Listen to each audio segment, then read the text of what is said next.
কৃতজ্ঞতা যে আপনারা সকলেই আজকে আমাদের এই প্রেস কনফারেন্সে উপস্থিত হয়েছে এবং গুরুত্বপূর্ণ প্রেস কনফারেন্স, গুরুত্বপূর্ণ কিছু কথা। আমার সঙ্গে উপস্থিত আজকে রাজ্যের মাননীয় মন্ত্রী, দলের মুখপাত্র শ্রী পার্থ বসু আছেন উপস্থিত, আমাদের দলের সাধারণ সম্পাদক এবং মুখপাত্র শ্রী কুণাল ঘোষ। গুরুত্বপূর্ণ কথা রয়েছে, কিন্তু তার আগে অত্যন্ত গুরুত্বপূর্ণ আমাদের তথ্য যেটা ভিডিও আকারে আছে সেটা আমি অনুরোধ করবো আপনারা দেখবেন, তারপর আমরা বলবো। দুর্ভাগ্যজনক, দুঃখজনক। আর এটাও বলতে হবে কোনো দলমত নির্বিশেষে কোনো মৃত্যুই কাম্য নয়, হওয়া উচিত নয়। যারা to the run up of the ইলেকশনসে এমন একটা স্ক্রিপ্ট যাতে বাংলাকে বদনাম করো, বাংলাতে নির্বাচন হয় না, এই চেষ্টা কিন্তু অনেকেই যারা করেছেন সেখানে প্ররোচনা করেছেন, তারা উত্তপ্ত করেছেন তাদের ভাষণের মধ্যে দিয়ে। আমরা যখন প্রচার পর্বে ছিলাম আমরা এগুলো বলেছি, কিন্তু তথাপি এটাও বলা খুব প্রয়োজন যে ক্যাজুয়ালিটি গুলো হয়েছে, যে মৃত্যুগুলো ঘটেছে, 60%-এর কাছাকাছি তৃণমূল কংগ্রেসের তারা কর্মী ছিলেন। এই 5টা পয়েন্ট আপনাদের বললাম, এরপরে আমি অনুরোধ করছি শ্রী কুণাল ঘোষ তিনি বলবেন। আরো বিস্তারিত আমরা বলবো, সেটা 6-7টা দৃশ্য আমরা তুলে ধরেছি। এত কুৎসা, এত বিভ্রান্তি, এত অপপ্রচার, এত চেষ্টা করেছেন যেটা আমাদের বিরোধী দল এখানে, সেটা বামেরা হোক, কংগ্রেস হোক, বিজেপি হোক, আইএসএফ হোক, তারা চেয়েছিলেন যে একটা সুষ্ঠু যাতে নির্বাচন না হয়। তা সত্ত্বেও মানুষের সহযোগিতা নিয়ে 13-14টা ডিস্ট্রিক্টে, জেলাতে নির্বিঘ্নে কোনো ইনসিডেন্ট ছাড়া সেখানে নির্বাচন প্রক্রিয়া চলেছে, ভোট প্রক্রিয়া চলেছে। দ্বিতীয়ত, মেজর ইনসিডেন্ট যদি আমরা 8-9টা বুথ বলি, তার সঙ্গে আরো কয়েকটা যেখানে ছোটখাটো থেকে আরেকটু মাঝারি ঝামেলা, এই সবটা মিলিয়ে যদি 60টা বুথ, 60 যদি বুথ বলি, বুথের সংখ্যা 61,539। তাহলে পয়েন্ট আপনি পার্সেন্টেজ ক্যালকুলেট করতে পারেন, তার মধ্যে যদি 60টা বুথ বলি তাহলে কতটা পার্সেন্টেজ? অত্যন্ত কম পার্সেন্টেজ। আর এটা হওয়া উচিত নয়, আমরা সকলেই সেটা চেষ্টা করেছি। তবু এটাই বাস্তব যে 61,539টি বুথ, তার মধ্যে মেজর যদি 8-9টা বুথ, আর সব মিলিয়ে 60টা বুথ যেখানে কোনো ইনসিডেন্ট ইত্যাদি হয়েছে। তৃতীয়ত, আবেদন এবং সকল বিরোধী দলও যারা নেতৃত্ব রয়েছেন প্রত্যেকেই সেন্ট্রাল ফোর্সের উপস্থিতি খুব চেয়েছিলেন। সেন্ট্রাল ফোর্সও এলো, কিন্তু সেন্ট্রাল ফোর্সের ভূমিকা কি ছিল, তাদের উপস্থিতি, তাদের অনুপস্থিতি, তাদের ভূমিকাটা কি ছিল, সেটা একটা প্রশ্ন চিহ্ন গিয়ে দাঁড়িয়েছে। চতুর্থ, বর্ডার এরিয়া রয়েছে পশ্চিমবাংলায়, বর্ডার সিকিউরিটি ফোর্স ছিল। আমরা দুঃখের সঙ্গে বলি যে যারা সেন্ট্রাল ফোর্স থেকেও এলেন, কিছু ঘটনা আমাদেরও নজরে এসছে, এবং বিএসএফ এরও, তারাও নিজেরা প্রভাব খাটাচ্ছেন যে কোন দলে ভোট দিতে হবে। এটাও এই ইনসিডেন্ট কিংবা এই আমাদের দৃষ্টি আকর্ষণ করেছে অনেক। পঞ্চম, মাননীয় মন্ত্রী শশী পাঞ্জা বলেছেন, আমরা শুধু এটাই বলতে চাইছি যে এই যেটা বলা হচ্ছে না, যে বাংলায় ভোট হচ্ছে না, বাংলায় রক্তের হোলি চলছে, এটা তো বিরোধী দল আর কেউ তারা তো আতঙ্কের মার্কেটিং করছেন, ভায়োলেন্সের মার্কেটিং করছেন, আতঙ্কের বিপণন চলছে। এটা কি করে হতে পারে? 61,000-এর বেশি বুথ, তার মধ্যে 7-8-9টিতে মেজর ঘটনা, আর বড়জোর 60টিতে ছোট বড় 5 মিনিটের গন্ডগোল, আধ ঘন্টার গন্ডগোল, পাড়ার ধাক্কাধাক্কি, এই ধরনের কোনো ঘটনা ঘটেছে। আমরা একজনের মৃত্যুও চাই না, কিন্তু অধিকাংশ যারা মারা যাচ্ছেন তৃণমূলের। যদি ভোট ঘোষণার পর থেকে দেখেন, 27 জনের মধ্যে 17 জন তৃণমূলের। 60% বেশি। যদি আজকে সকাল থেকে দেখেন তাহলে তৃণমূলের সেই শতাংশের আরো বেশি, প্রায় 78%। তৃণমূল কি সন্ত্রাস করলে তৃণমূলকে মারবে? আমরা তো চাইছি দেখাতে, আপনারা যদি তৃণমূলের কেউ মারা যায় তখন আপনারা গোষ্ঠীদ্বন্দ্বের গল্প খুঁজছেন, আর যদি বিরোধীদের কেউ মারা যান তখন কাঠগড়ায় তোলা হচ্ছে তৃণমূলকে, চাওয়া হচ্ছে কেন্দ্রীয় বাহিনী, ঘুরছে কেন্দ্রীয় বাহিনী, সন্ত্রাস হলে ভিলেন হচ্ছে রাজ্যের প্রশাসন। এটা কি করে হতে পারে? একটা তো স্ট্যান্ড থাকবে তার। পরিকল্পিতভাবে সিপিএম, কংগ্রেস, বিজেপি এবং আইএসএফ পার্টিকুলার কয়েকটা পকেটে সন্ত্রাস করেছে, টার্গেট করে তৃণমূলের কর্মীদের মেরেছে, প্রাণহানি ঘটেছে, রক্তপাত হয়েছে, গুরুতর জখম রয়েছেন কয়েকজন, হিংসায় প্ররোচনা দেওয়া হয়েছে, এবং এই গোটা উস্কানির পেছনে রাজ্যপালও রয়েছে। কারণ তারা দেখাতে চাইছেন যে বাংলায় নেগেটিভ ঘটনা ঘটছে আর সেটা দিয়ে বাংলাকে কলুষিত করা এবং সেটা দিয়ে রাজনীতি করা। কেন্দ্র আজকে কি বলছেন? আজকে বিজেপির এক নেতা, দলবদলু, চোর, চিটিংবাজ, বলছে যে আমি দিল্লিতে গিয়ে বলবো এবার টাকা আটকে দেবো। অর্থাৎ প্রমাণ হয়ে যাচ্ছে যে এই টাকা বন্ধটা ভিন্ডিকটিভ রাজনীতির প্রতিফলন। ভোটের সঙ্গে টাকা বন্ধ করার হুমকির কি সম্পর্ক? ছিল অনিয়ম হয়েছে বলে টাকা বন্ধ, আমরা বলেছিলাম প্রতিহিংসা। আজকে মুখ থেকে বেরিয়ে গেল এবার দিল্লিতে গিয়ে বলবো টাকা বন্ধ। তার মানে এই টাকা বন্ধ হচ্ছে প্রতিহিংসার রাজনীতি। বিরোধীরা বুঝে গিয়েছেন বাংলার মানুষের সঙ্গে তারা নেই, বিপুল জয়ের দিকে যাচ্ছে সর্বভারতীয় তৃণমূল কংগ্রেস। নাচতে না জানলে উঠোন বাঁকা, বাংলাকে কলুষিত করতে হবে, মদত দিচ্ছে দিল্লির সরকার, বিজেপির দুই ভাই সিপিএম আর কংগ্রেস। এরা মিলে, ওদের গার্জিয়ান হয়েছে এখন, ওদের ল্যান্ড বোর্ড হয়েছে আইএসএফ, আর গার্জিয়ান হয়েছে আনন্দরামজি বাপু, রাজ্যপাল। এরা মিলে এই একটা, আমরা আপনাদের কাছে বলছি যে সংবাদ মাধ্যম আমরা বলতে বাধ্য হচ্ছি, নিশ্চয়ই কোনো ঘটনা ঘটলে দেখাবেন, কিন্তু 61,000-এর বেশি বুথে যখন অবাধে গণতন্ত্রের উৎসব চলছে, আপনারা সেই ছবিটা বাংলার তুলে ধরবেন না? নিশ্চিতভাবে ঘটনা উচিত নয়। বাংলায় কি নতুন? আমরা জাস্টিফাই করছি না। বাম জমানায় 2003, 2008 শুধু ভোটের দিনটার মৃত্যু ছিল 60, 70, 80। তো বাংলায় তো নতুন নয়, কমেছে। তাও ওরা করছে বলে হচ্ছে। লোকসভা নির্বাচনের দিন সারা দেশে কত মৃত্যু হয়, অন্য রাজ্যে কত হয়েছে, বিজেপি শাসিত রাজ্যে কত হচ্ছে। গত 28 দিন আমাদের ভোটের সময়টায়, আমাদের নয় ভোট আছে, উত্তরপ্রদেশের লাস্ট 28 দিনে কতজন মারা গেছে? ভোট নেই। তাহলে বেশি না কম, তার উত্তর কে দেবে? ফলে এই জায়গায় দাঁড়িয়ে সিপিএম এর অতীত, সিপিএম এর ভোট, বিজেপি শাসিত রাজ্য ত্রিপুরা, অন্যান্য জায়গা, আর এখানে এরা পরিকল্পিতভাবে টার্গেট করে, ব্যাপ্তির দিক থেকে খুব কম, সংখ্যার দিক থেকে আমরাও মনে করি মৃত্যু অনভিপ্রেত, অবাঞ্ছিত, দুঃখজনক, কিন্তু পরিকল্পিতভাবে বাংলা সম্পর্কে নেতিবাচক ধারণা তুলে ধরার জন্য এবং ভোটের ফলাফল থেকে নজর ঘোরাবার জন্য। ভোটের ফলাফলে যে ওরা হারতে চলেছে ওরা জানে। আপনারা বলুন 61,000-এর বেশি বুথ, কত? 61,539 বুথ, তার মধ্যে 60টা ছোট বড় গন্ডগোল মিলিয়ে, বড় গন্ডগোল 8-9টা আর ছোট বড় মিলিয়ে 60টা। তাহলে 61,500 বুথ তো নির্বিঘ্নে হয়েছে।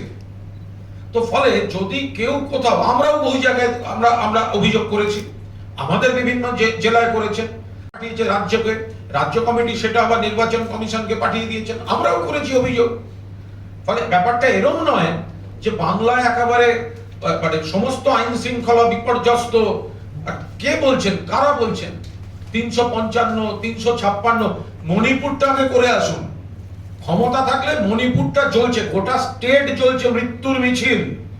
কেন্দ্রীয় মন্ত্রীর বাড়িতে আগুন লাগিয়ে দিচ্ছে। 355, 356 মামার বাড়ি। ক্ষমতা থাকলে আগে মণিপুরে গিয়ে করে আসুক, তারপরে পশ্চিমবঙ্গে এসে কথা বলবো। আমরা খুব পরিষ্কার ভাবে বলছি, মানুষ এখনো ধরুন ভোটের নির্দিষ্ট সময় পার হয়ে গিয়েছে, কিন্তু যারা বুথে গেছেন এখন 30 তো 3টে করে ব্যালট, ফলে একটু তো সময় লাগছে, এখনো লাইন রয়েছে। আমরা বাংলার মানুষকে 61,000-এর বেশি বুথ, সেখানে ইনসিডেন্ট ফ্রি, অভিযোগ মুক্ত, আর 7-8টা 9টা বুথের মেজর গন্ডগোল, রক্তপাত, বাকি তো পাড়ায় পাড়ায় যেরম হয় বড় জোর 60টা। তাহলে এই জায়গায় দাঁড়িয়ে আমরা বলছি যে মানুষ উৎসবের মেজাজে কিছু বিচ্ছিন্ন, পরিকল্পিত, চক্রান্তমূলক, এবং সেই চক্রান্ত তৃণমূল বিরোধী চক্রান্তমূলক, বঙ্গ বিরোধী চক্রান্তমূলক, দুর্ভাগ্যজনক মৃত্যু কিছু বিচ্ছিন্নভাবে এবং অতি সামান্য আনুপাতিক হারে কয়েকটি বুথে কিছু অশান্তি ছাড়া নির্বিঘ্নে উৎসবের মেজাজে বাংলায় পঞ্চায়েত নির্বাচন হয়েছে। মন্ত্রী গুলি বা বোমা ছোড়া হয়েছে, সেইটা কারা করলো, কেন করলো, কিভাবে করলো, প্রশাসন নিশ্চয়ই প্রশাসনের কাজ করবে। আপনারাও আজকে গণতন্ত্রের অতন্দ্র প্রহরী, সজাগ প্রহরী, আপনারাও আপনাদের কাজ নিশ্চয়ই তুলে ধরবেন এবং সত্য উন্মোচিত হবেই, এইটুকু বলছি। এবার যদি আপনাদের কোনো, আমাদের জন্য যদি কোনো প্রশ্ন থাকে। এই প্রসঙ্গে একটা প্রশ্ন করব। হ্যাঁ, যে শুভেন্দু অধিকারী বেশ কিছুদিন ধরে তৃণমূলের বিরুদ্ধে গণপ্রতিরোধ প্রতিবাদের কথা বলে আসছেন, সেই কারণে কি এবারে নির্বাচনে তৃণমূল কর্মীরা বেশি আক্রান্ত হয়েছে? শুভেন্দু অধিকারী বলেছেন, সিপিএম এর রাজ্য সম্পাদক বলেছেন যে আমরা তৈরি আছি প্রকাশ্যে ফেসবুকে বাঁশ লাঠির ছবি দিয়ে, এবং বলেছে কংগ্রেস বলেছেন যে এটা 18-র ভোট নয়, এটা 23-এর ভোট, মনে রাখতে হবে। অর্থাৎ 23-এর ভোটে সন্ত্রাস করার জন্য এরা প্রত্যেকেই আগে থেকে প্ররোচনা দিয়েছেন, এবং সেই প্ররোচনার ফল আজকে বলেছে আমরা শান্তভাবে ঠান্ডা মাথায় ভোট করতে চেয়েছি। এবং অধিকাংশ জায়গায়, যেটা ডক্টর পাঁজা হিসেব করে দেখালেন, 14টা জেলায় অবাধে শান্তিপূর্ণভাবে সত্যি গণতন্ত্রের উৎসব হয়েছে, কোনো ঘটনা ঘটেনি। কুণাল ঘোষ যেটা বললেন, কটা 61টা বুথে, 60টা বুথে, 60টা বুথে 61,000-এর মধ্যে 60টা বুথে ঘটনা ঘটেছে। তার মানে 1%-ও নয়, 1%-ও নয়। হ্যাঁ, ওই 1% জায়গা তো না হয়, আমরা সেটাই চাই, কিন্তু যদি বিরোধী দলের দিক থেকে প্ররোচনা থাকে, তারা যদি এই ঘটনা ঘটান এবং তারা যদি প্রমাণ করতে চান যে আসলে পশ্চিমবঙ্গের নির্বাচনের সঙ্গে ভীষণভাবে হিংসা জড়িয়ে আছে, যা কিনা মানুষের স্মৃতিতে সত্যিই রয়েছে, 2003-এ রয়েছে, 1998-এ রয়েছে, 2008-এ রয়েছে, সেই স্মৃতিকে যদি আবার তারা ওই কালেকটিভ কনসিয়াসনেসের মতো জাগিয়ে তুলতে চান, সেটা খুব ভয়ঙ্কর।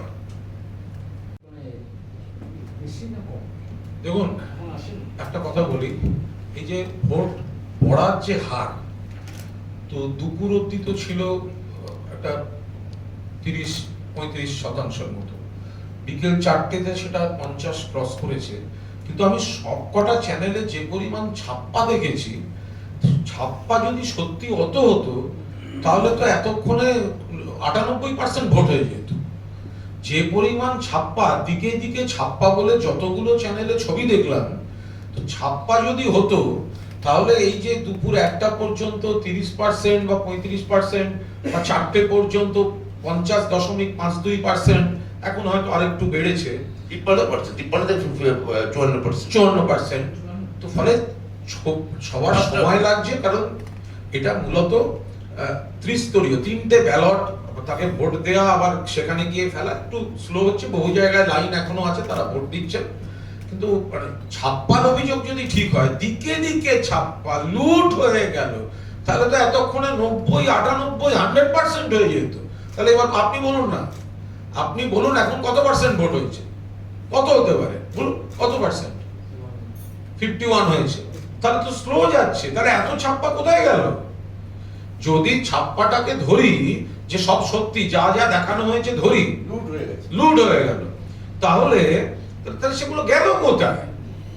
ফলে আপনারা যখন মানে বিরোধীদের উৎসাহটাও যখন নিশ্চিতভাবে আমাদের বক্তব্য আপনারা দেখাবেন, গণমাধ্যম বিরোধীদের বক্তব্য দেখাবেন, কিন্তু যদি কোনো গণমাধ্যম প্রভাবিত হয়ে যেতে শুরু করেন বিরোধীদের কথায়, তাহলে তো এই যুক্তির অসামঞ্জস্যটা এসে যাচ্ছে না, যে যদি মানে প্র্যাকটিক্যালি একটু স্লো যাচ্ছে বিষয়টা, আর আপনারা দেখাচ্ছেন তৃণমূল সব লুট করে ভোট টোট শেষ করে বাড়ি চলে গেছে, কি করে হবে এটা?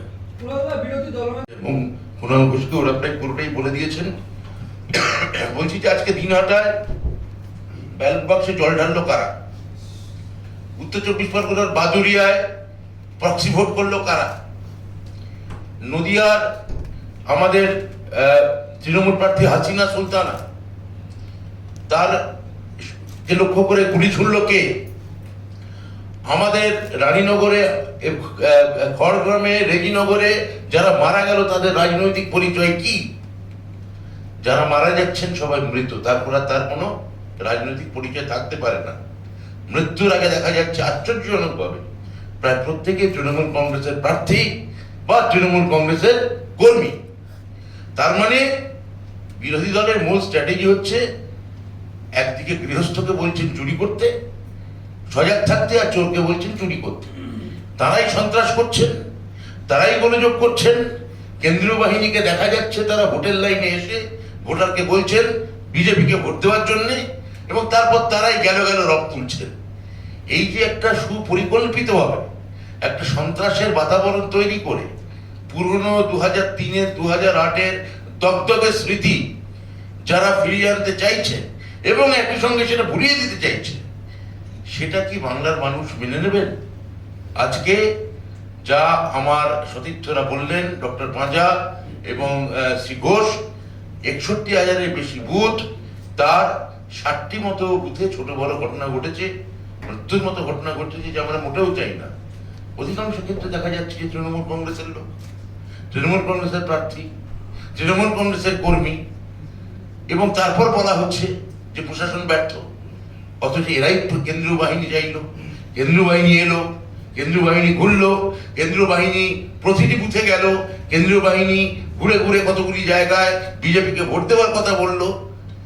তারপর এই যে 4টি দল একত্রিত হয়েছে এবং তার সঙ্গে আমাদের মহামহিম রাজ্যপাল, তিনি যেভাবে তাদের গার্জেন হিসেবে, অভিভাবক হিসেবে আবির্ভূত হয়েছেন এবং যেভাবে এই হিংসায় প্ররোচনা দেওয়া হচ্ছে, তার নজিরবিহীন, তার কল্পনাতীত, এবং এটি একটি, আমি বলবো যে এই গরিব মানুষের সরকার, মেহনতি মানুষের সরকার, যার মুখ্যমন্ত্রী যে শ্রেণী স্টেক হোল্ডার, সেই শ্রেণীটার এই বিরোধী এই কটি দল যারা পরিকল্পিতভাবে আমাদের রাজ্যে সন্ত্রাস চালাচ্ছে।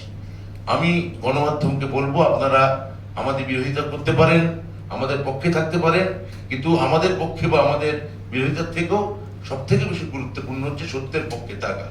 তা সেই সত্যের পক্ষে যদি থাকেন, আমরা যদি সবাই আমাদের দায়িত্ব পালন করি, তাহলে দেখা যাবে যে আজকে দিনহাটা থেকে বাদুড়িয়া, খড়গ্রাম থেকে রেজিনগর, যে ঘটনাগুলি ঘটেছে, অধিকাংশ ক্ষেত্রে আমরা আক্রান্ত হয়েছি, আমাদের ছেলেরা মারা গেছে। ওটা ওনার শ্বশুর বাড়ি হতো, জামাই ষষ্ঠী খেতে যায়, যখন ইচ্ছে যাচ্ছে কোর্টে, যা গত কয়েকদিনে কোর্টে কি হয়েছে দেখেছেন? নিশ্চিতভাবে হার বুঝেছেন। নন্দীগ্রামে হারছে, পূর্ব মেদিনীপুর হারছে। উনি যেখানে যেখানে বাংলার মুখে ঘুরে প্রচার করেছেন 49টা লোক নিয়ে, সেখানেও হারছেন। ফলে মানসিক একটা হতাশা কাজ করছে। সেই জায়গা থেকে উনি বলছেন কোর্টে যাব। কি কোর্টে যাবে? যাবে 14টা হিসাব করে দেখিয়েছেন ডক্টর পাঁজা ব্রাত্য, বললেন যে যেখানে নির্বিঘ্নে ভোট হয়েছে সেগুলো শেষ হয়ে গেছে। যদি কোথাও কোনো সত্যিকারের অভিযোগ থাকে, কমিশন প্রশাসনিক সিদ্ধান্ত নেবেন। তারপরেও যদি কিছু করার থাকে, উনি তো গেছিলেন, অনেক দফায় ঘটছে, কোর্টে গেছিলেন, কি হয়েছে? হয়নি তো।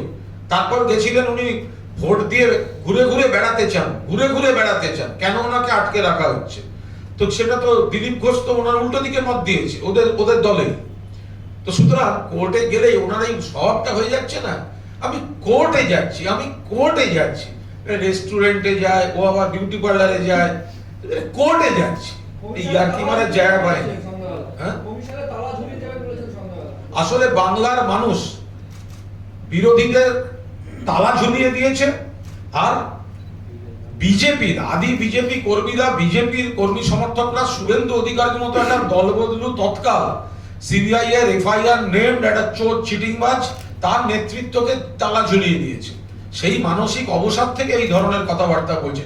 গতবার 2018 সালের পঞ্চায়েত নির্বাচন ভোটে ওর জন্য তো তৃণমূল কংগ্রেসকে যত রাজ্যের বদনাম নিতে হয়েছিল। ও যে যে জেলায় দায়িত্বে ছিল সেইখানে এই গাজবাড়ি করে করেছে। এবার আপনি বলুন তো, 18 সালে যেটা দেখা গেছিল, মানুষের পর মানুষ ভোট দিতে পারেননি, ভোট লুট হয়ে গেছে, একটা ছবি দেখাতে পারবেন?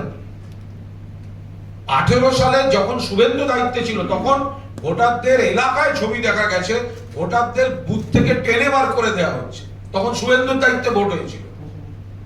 আর এবার প্রাণ গেছে তৃণমূল কংগ্রেসের, প্রাণ গেছে তৃণমূল কংগ্রেসের পরিকল্পিত লক্ষ্যবিন্দু হয়ে, কিন্তু এলাকা জুড়ে মানুষ ভোট দিতে পারেননি, মানুষ কাঁদছেন, আমাদের বুথের কাছে যেতে দেওয়া হচ্ছে না, এরকম কোন ছবি কিন্তু আজকে বাংলার বুকে কেউ দেখাতে পারবেন না।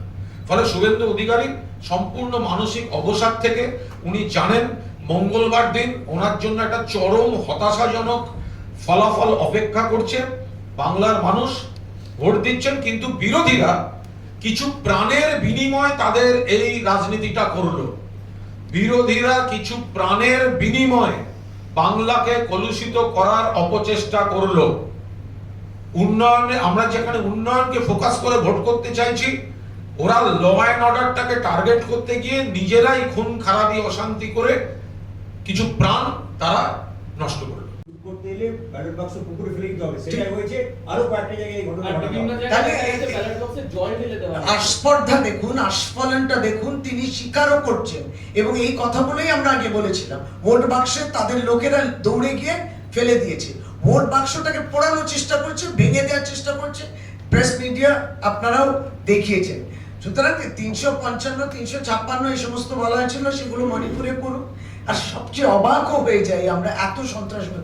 শুভেন্দু অধিকারী ভোট দেওয়ার সময় যখন বেরোচ্ছেন, ভোট দিতে গিয়ে বুথ থেকে বেরোচ্ছেন, তিনি বলছেন বুথগুলোকে কোনটা হিন্দু বুথ আর কোনটা মুসলিম বুথ।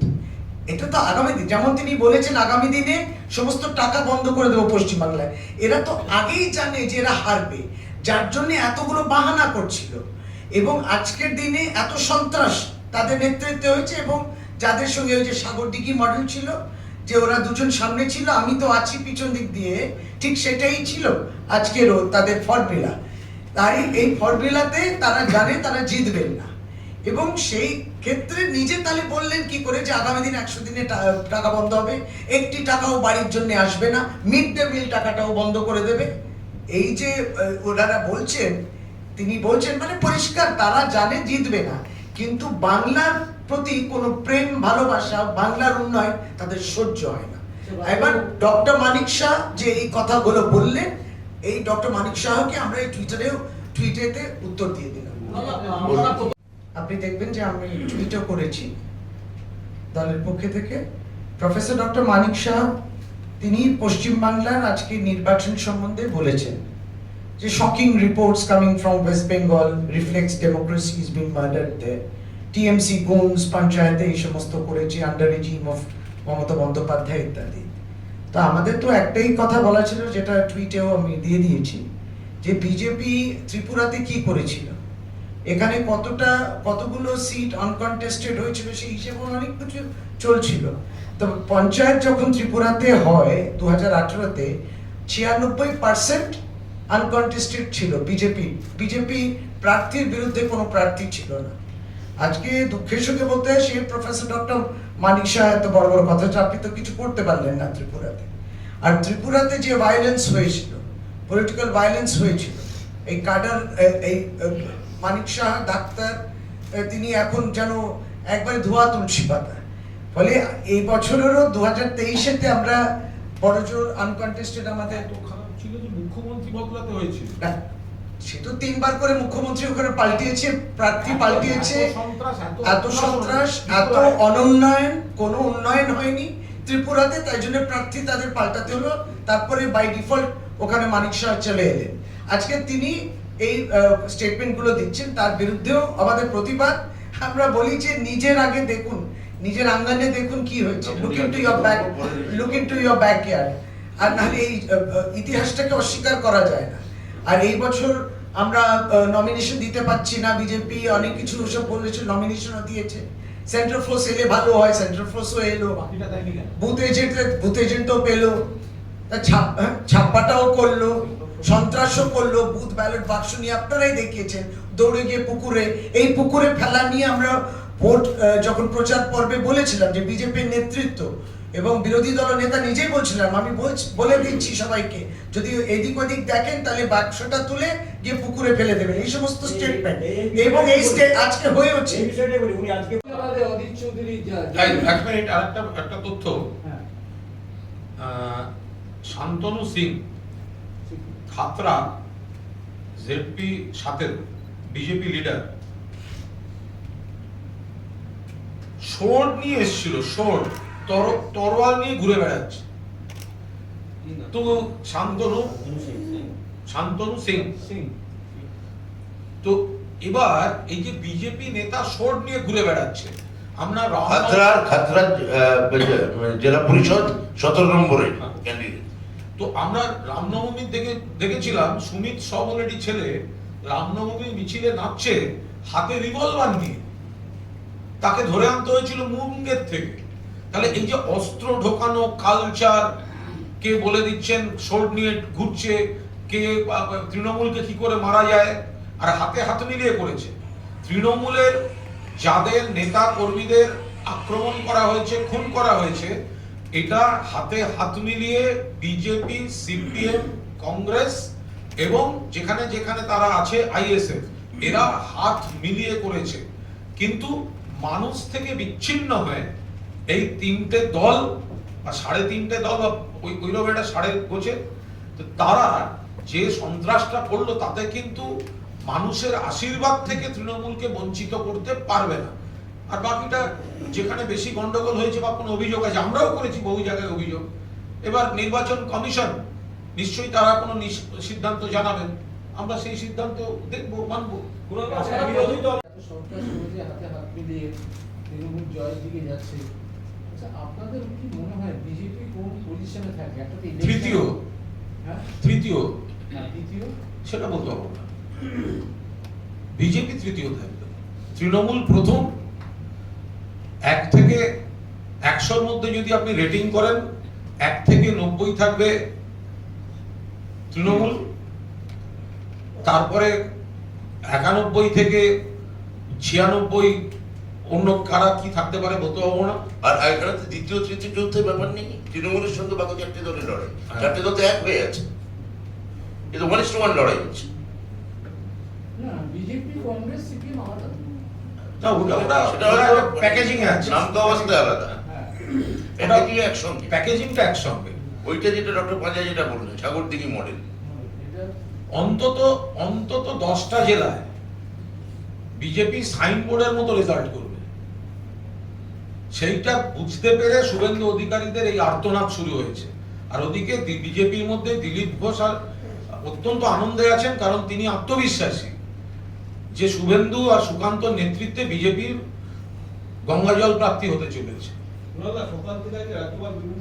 বিরুদ্ধে অভিযোগ তুলে তিনি ফোনও করেছেন এবং সন্ধ্যাবেলা আসবেন, এবং এই প্রসঙ্গে তিনি বলেছেন যদি দিল্লিও রাজি না থাকে বা প্রদেশ নেতৃত্ব, আমি যাব বাংলার গণতন্ত্রের স্বার্থে, প্রয়োজনে দলের লোগো বা মানসিক অবসাদগ্রস্ত শুভেন্দু অধিকারী বুঝতে পারছে যে মানুষও তার সঙ্গে নেই, আর তার দল থেকেও তার প্রতি আস্থা নেই। যারা বিজেপি করেন, পুরনো দিনের বিজেপি বা সিনিয়র বিজেপি নেতা, সেটা দিলীপ ঘোষ হতে পারেন বা যে কেউ হতে পারেন, শুভেন্দু অধিকারীকে সহ্য করতে পারেন না। দেওয়ালের লিখন পড়তে পারছেন, রেজাল্ট খারাপ হতে চলেছে, ফলে বিজেপিতেও যে তিনি বেশি দিন টিকতে পারবেন না, সেই কারণেই মুখ থেকে এই কথাগুলো বেরিয়ে যাচ্ছে যে দল কি করবে আমি জানি না, দরকার হলে দল ছেড়ে আমি একা করব।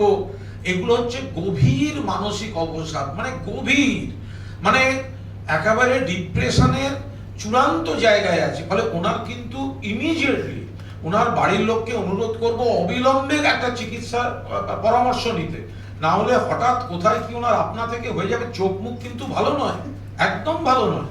যে গভীর হতাশা, উচ্চ রক্তচাপ, আগের দিন কাঁথিতে দেখলাম জানলা দিয়ে দরজা খুলে বেরোতে যায়নি।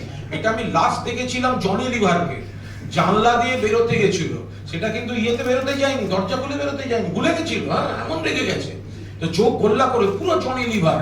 ফলে এই পরিস্থিতিতে যেন একেবারে বাড়ির লোককে বলবো, দেখুন রাজনীতির জায়গায় থাকবে, উনি আমাদের উৎসাহ করছেন, ক্ষতি করছেন, কিন্তু মানসিক যা অবস্থা, প্রথমত উঁচু বাড়ির কোনো খোলা জানলা বা বারান্দায় ওনাকে থাকতে দেবেন না, এবং ওনাকে একটু চিকিৎসার ব্যবস্থা করে, না হলে ক্রমশ উনি যেদিকে যাচ্ছেন, খুব মানে আমরা অন্তত উদ্বিগ্ন। রাজনীতির বাইরেও তো একটা বিষয় আছে না। আচ্ছা, একটা ব্যাপারে জিজ্ঞেস করি, দেখুন যে কোনো রাজ্যপালভাবে রাজ্যপাল রাজ্যপাল এখনো বসিরহাটে গেছেন এখনো। যাক ওদিক দিয়ে অর্ডারও আছে, যদি চলে যায় চলে। তো এবার এপাশে ওপাশে রাজ্যপাল ধরুন সাংবিধানিক এখতিয়ার আর ধৈর্য, এই দুটোর সীমা লঙ্ঘন করছেন। একটা রাজনীতি ভোট হচ্ছে, সেখানে রাজ্যপাল খোলাখুলি তৃণমূল বিরোধিতা করছেন।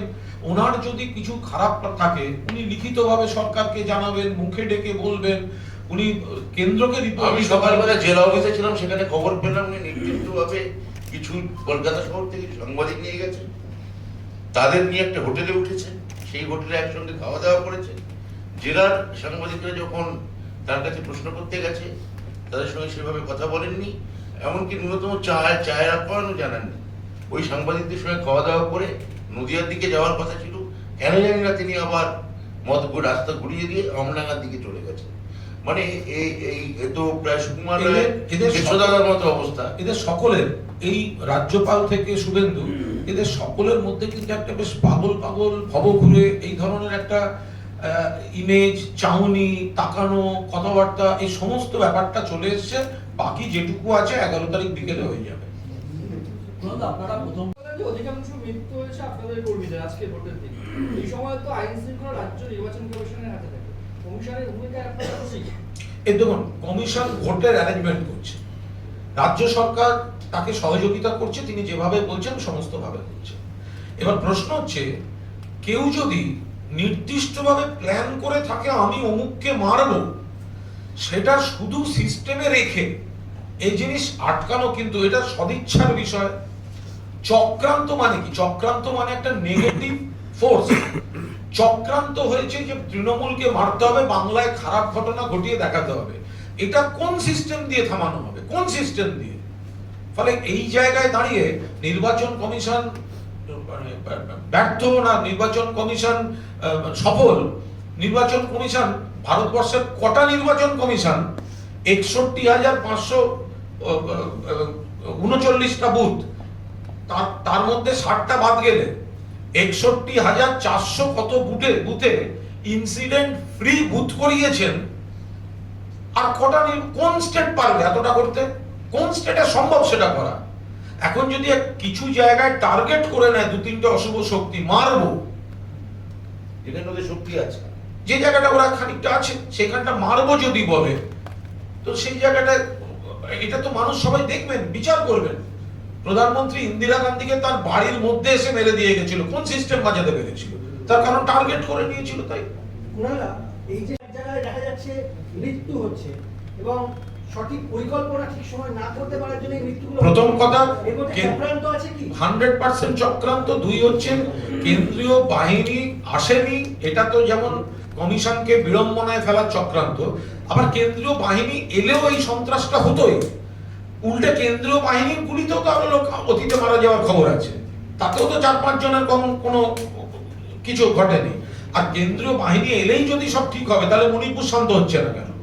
ফলে মাঝপথে ফোর্স না দেয়া, সিস্টেমটাকে গন্ডগোল করে দেওয়াটা যেমন একটা চক্রান্ত, আবার উল্টো দিক থেকে মারবে যদি ঠিক করে নেয়, সেটা কেন্দ্রীয় বাহিনী এলেও এরা মারবে, না এলেও এরা মারবে।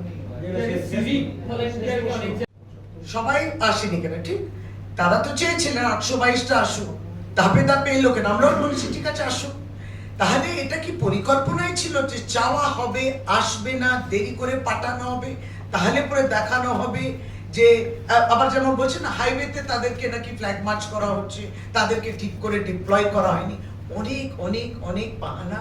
কিন্তু এটা বাহানা ইচ্ছাকৃত নয়, এটা একেবারে মানে স্ক্রিপ্টটা রচনা করেছে তারা।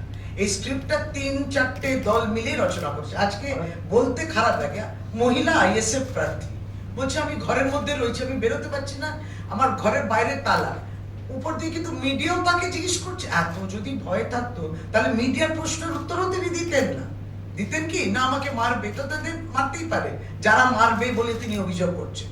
তাহলে তিনি ঘর থেকে বেরোতে পারছেন না, তার কাছে বেরোতে দিচ্ছে না, অথচ মিডিয়া পৌঁছে যাচ্ছে, সকলেই তাকে প্রশ্ন করছে, তিনি তার ইন্টারভিউটাও দিচ্ছেন। এইগুলো কোথাও না কোথাও আমাদের মনে হয় যেটা শশীদীপ বললেন কথা বলেছিলেন, আজকের দিনটাতে হলো না কেন, এটার কি মানে সমস্যাটা কোন জায়গাটাতে? এক আর 2 নম্বর হচ্ছে 60টা বুথ আপনারই পরিসংখ্যানে, 60টা বুথে যদি দলের কেউ কোনোভাবে জড়িত থাকে তার বিরুদ্ধে ব্যবস্থা হবে।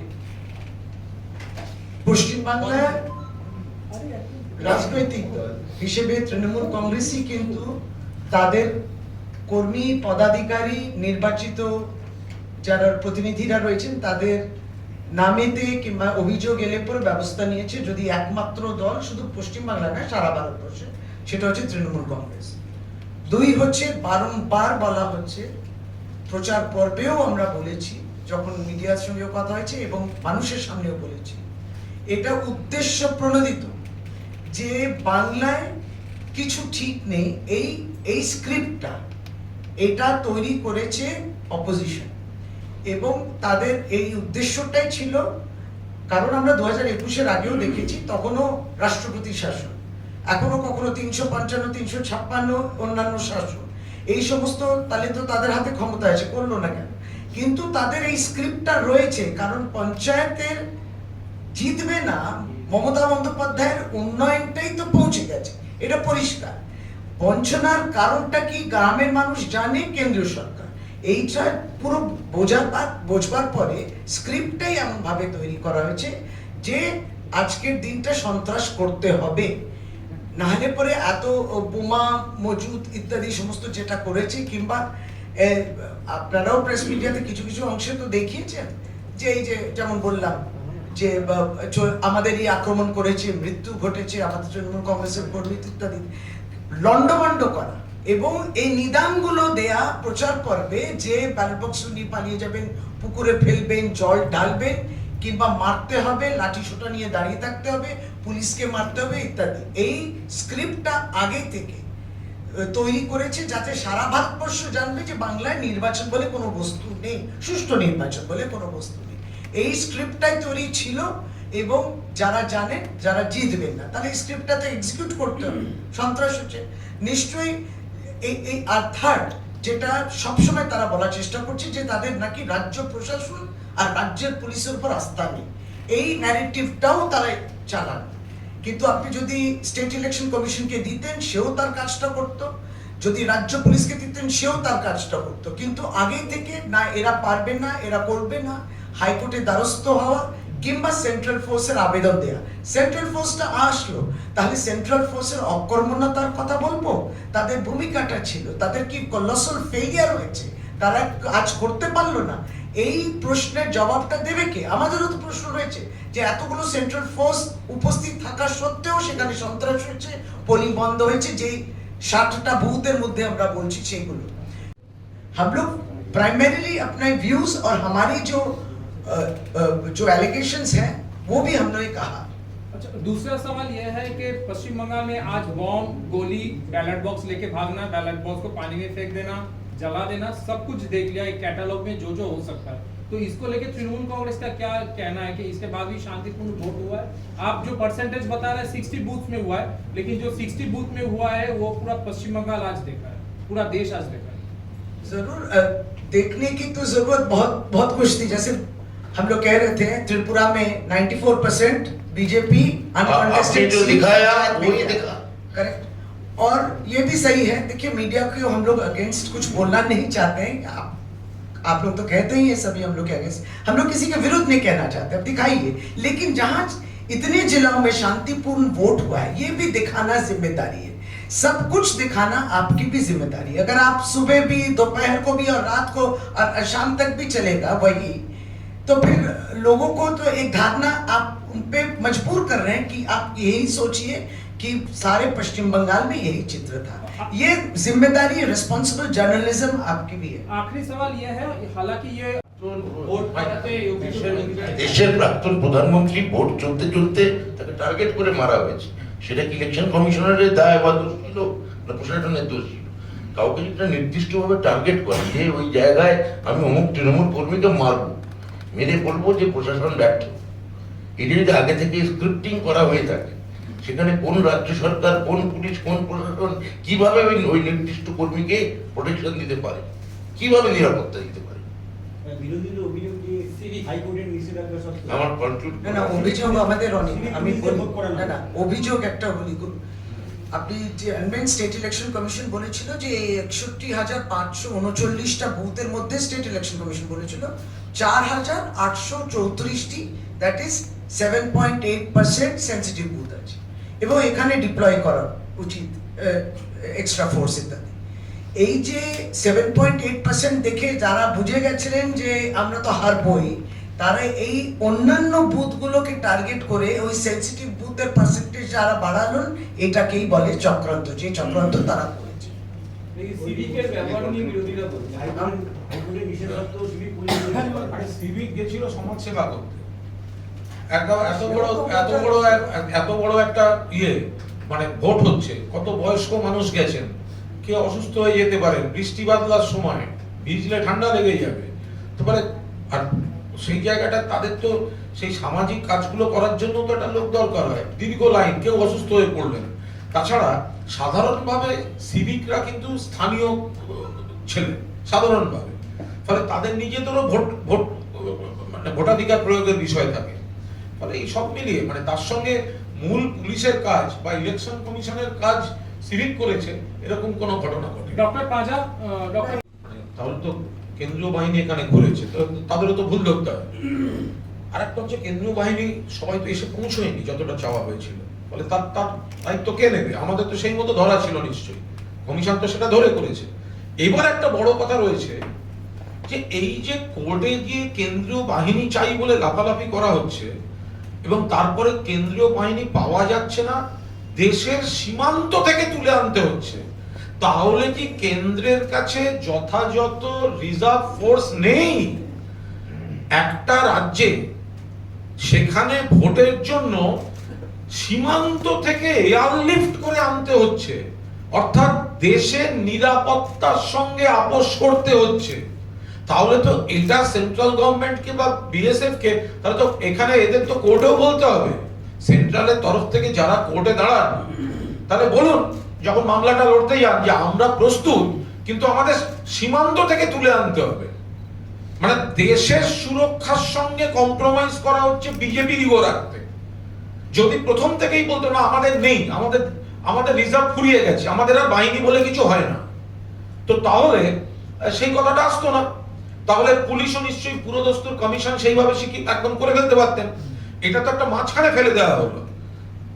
বাহিনী চাই, বাহিনী চাওয়া হলো, সেই বাহিনী এসে পৌঁছলো না পুরো সংখ্যায়, তারপরে কয়েকজন মিলে গন্ডগোল করবেন, কেউ শিখিয়ে দেবেন ব্যালট বক্স এই করো ওই করো, আর ছবি দেখা যাবে কি এয়ারলিফট হচ্ছে সীমান্ত থেকে। এটা কিন্তু গর্হিত অপরাধ। কথায় কথায় যারা কেন্দ্রীয় বাহিনী চায়, কোর্টে কিন্তু তাদের এই ধরনের মামলায় ডিক্লারেশন দেওয়া উচিত, হলফনামা দেওয়া উচিত যে আমরা চাই, দিতে পারি, কিন্তু আমাদের দেশের সুরক্ষার সঙ্গে আপোষ করে আনতে হবে। আর এত কেন্দ্রীয় বাহিনী তাহলে গেল কোথায়? তাহলে কি সেখানে শূন্যপদ পূরণ হচ্ছে না, নাকি অন্য কাজে ব্যবহার হচ্ছে? যে এতগুলো গেল কোথায়? মানে পশ্চিমবঙ্গের ভোটে লাগবে বলে লে সীমান্ত থেকে তুলে আনতে হচ্ছে, এ তো অস্বাভাবিক ঘটনা, এ তো হতে পারে না। এটারই তো তদন্ত চাই আমরা, যে পশ্চিমবঙ্গে আনার জন্য কেন সীমান্ত থেকে আনতে হলো। দেশের কেন্দ্রীয় বাহিনীর রিজার্ভ ফোর্স কোথায় গেল, কোন কাজে ব্যবহার হয়, নাকি ক্রমশ কমে আসছে, নাকি আমরা সুরক্ষিত নই, আমাদের কমে আসছে। ঈশ্বর না করুন 3-4টে রাজ্যে যদি কোনো কারণে হঠাৎ জরুরি ভিত্তিতে দরকার হয়, তাহলে কি পুরো পাকিস্তান সীমান্ত ফাঁকা করে দেওয়া হবে? এটা কোন দলের, কোন কেন্দ্রীয় সরকারের হাতে দেশ চলছে? लेकिन बीएसएफ के आईजी ने ये कहा है कि इलेक्शन कमीशन ने अनप्रोफेशनल तरीके से मैनरिज्म से पूरा चीज को हैंडल किया है। अगर इलेक्शन कमीशन ठीक से सेंट्रल फोर्स को अपना जगह डिप्लॉय करते या तो कहाँ डिप्लॉय करना है ये कह देते पहले से, तो फिर इतना झमेला होता नहीं। আরে উনি আমার গড়পাড়ের মোড় চিনবেন? हिंदी वो क्या, हमारा कलकत्ता का, हमारा बंगाल का गली गली में एक ये क्रॉसिंग है, वो गांव है, वो शहर है, बीएसएफ का आईजी का वो मालूम है। तो वो तो पूरा आपका आपसे मांगा था सेंट्रल फोर्स, इतना बैटेलियन आपको भेजना है, अब क्यों नहीं भेजिए? अब क्यों नहीं भेजा? वो लोग पहले तो नहीं भेजा, अभी तक आ रहा है। दूसरा जो भी आया है वो एलिगेशंस ऐसा भी आया है, वोटर्स को वो बीजेपी के वोट देने के लिए वो प्रभावित कर रहा है। तो वो तो, और ये जो आईजी साहब का जो खाता है ना, वो भाजपा का स्क्रिप्ट करके वो अभी यहाँ भेजा है, रिस्पॉन्सिबिलिटी अभी वो निभा नहीं पाए, इसीलिए ये सब पॉलिटिकली मोटिवेटेड लेटर खत भेज रहा है। হাসপাতালে ভর্তি ছিলেন, একটি বাচ্চা বলল দিদির পক্ষে, মানে দিদির জন্য সুস্থ কামনা করেছে, বলছে বাচ্চাকে দিয়ে স্লোগান দেয়া। এদের বাহানা। डॉक्टर पांजा 6 बजने जा रही है। आपको परसेंटेज बता दें, वो परसेंटेज है 0.0009। এই যে 60 বুথস যেখানে প্রবলেমটা হয়েছে আউট অফ 61,000 প্লাস, সেখানে সেটা পার্সেন্টেজে যদি দেখেন 0.00097। এখনো আমরা বলছি নিশ্চয়ই কোনো মৃত্যু 1% এরও কম। डॉक्टर पांजा 6 बजने जा रहे हैं, तृणमूल कांग्रेस को क्या लगता है आज का चुनाव कैसे हुआ पश्चिम बंगाल में? नहीं, हम लोग तो पूरा प्रेस कॉन्फ्रेंस करके यही बोले हैं कि यहाँ पे बूथ है 61,539 बूथ, जो वोटर देने के लिए इच्छुक है 5.67 करोड़ वोटर्स इलेक्टर्स जो वेट कर रहे थे, और अभी भी लाइन में खड़े हुए हैं लोग वोट देने के लिए, क्योंकि यहाँ 3 तो वोट एक जन देते हैं, समय भी लगता है। तो 1000 कोशिशों के बावजूद भी और 1000 बदनामी के बावजूद भी इलेक्शन जो है जहां इफेक्टेड हुआ, एकदम सीरियस इंसिडेंट्स अगर हम लोग बोले 8-9 बूथ में, और इधर उधर धक्का धुक्की, कोई बैलेट बॉक्स ये सब लेके जो चला गया, वहां पे स्टेट इलेक्शन कमीशन अगर कहती है तो रिपोल होगा, वो तो है काबू में है। 60 बूथ्स के करीब आप जहां डिस्टर्बेंस हुई है, तो स्टेट इलेक्शन कमीशन अपनी तरफ से जो स्टेटमेंट देगी, हम लोग यही कह रहे हैं कि पश्चिम बंगाल में अच्छा इलेक्शन, सुस्त इलेक्शन नहीं होता। इसको इस तरीके की तस्वीर जो बनाने की कोशिश कर रहे थे, ये तस्वीर आप बना नहीं पाए, क्योंकि हम लोग चाहते हैं कि ये जो गुजर गए हैं, इसमें आप देखिए हम लोग कोई पार्टी वर्कर कोई भी दल का हो होना नहीं चाहिए, पॉलिटिकल डेथ नहीं होनी चाहिए, लेकिन ये भी सच्चाई है कि हम लोग शासन में हैं, हमारे ही 60% के ऊपर तृणमूल कांग्रेस के वर्कर, उनके ऊपर हमला, आक्रमण माने हत्या की गई। ये भी तो आप इसी से साफ जाहिर होता है कि हम लोग तो चाहते थे कि इलेक्शंस हो, लेकिन जबरन जो एक रचना की गई कि नहीं इलेक्शन में वायलेंस करना ही है, और जो किए हम लोग ये पूरे प्रेस कॉन्फ्रेंस में हम लोग कहा। इसके बाद जैसे जैसे और भी रिपोर्ट्स आएंगे तो हम लोग बोलेंगे, जैसे कहा जा रहा है बहुत छप्पा मार रहे हैं तृणमूल कांग्रेस को, नालदा बोले कर इतना ही छप्पा मारते हैं तो अब तक तो 90% के ऊपर हो जाता वोटिंग परसेंटेज, लेकिन अभी भी जो लास्ट 5 बजे हम लोग देखे 53% था, तो क्यों नहीं हुआ ज्यादा?